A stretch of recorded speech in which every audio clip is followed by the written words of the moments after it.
or renew.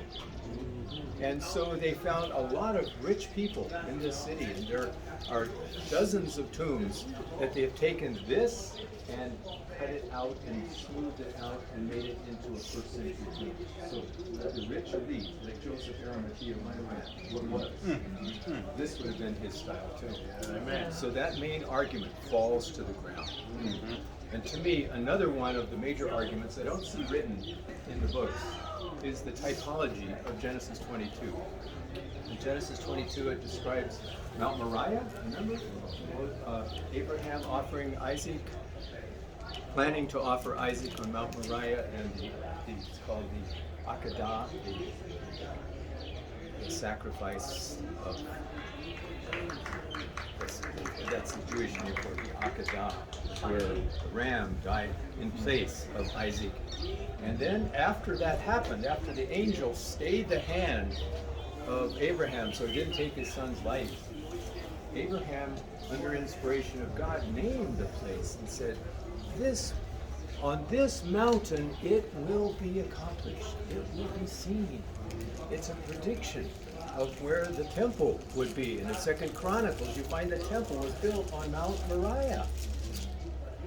But what's so cool to me is that where we will be on the Temple Mount, if you follow the mountain range that includes the Temple Mount and you follow it to the north, and there is a spur of that same mountain that includes this hill here, Golgotha. This road that goes through is cut by the Crusaders. The mountain continued straight on to this mountain from across the road. So when you look down at the bus station, that's not the way it was in Jesus' day. It was the continuation of the northern spur of Mount Moriah. Whereas the Church of the Holy Sepulchre is not on the mountain. It's not on that Mount Moriah. It's on a little hill.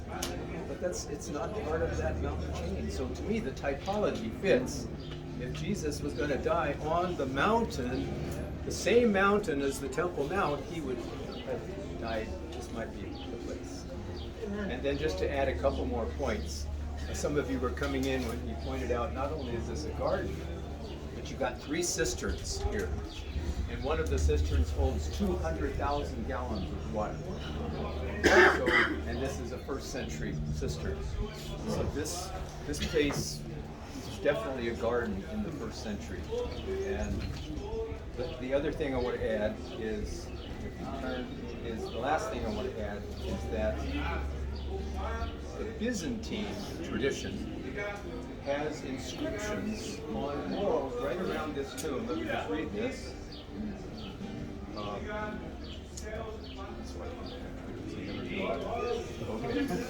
The Byzantine cemetery, which is located almost immediately above the garden tomb, an inscription has been found which reads, "Buried near his Lord."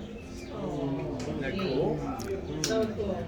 Buried near his Lord, which seems to imply that the burial was near where Jesus was buried. Another inscription reads, Onesimus, deacon of the Church of the Witnesses of the Resurrection, which seems to imply the church was dedicated as a memorial of the resurrection and provides the name of the Byzantine church. So here's a summary from the one who I get a lot of this information from.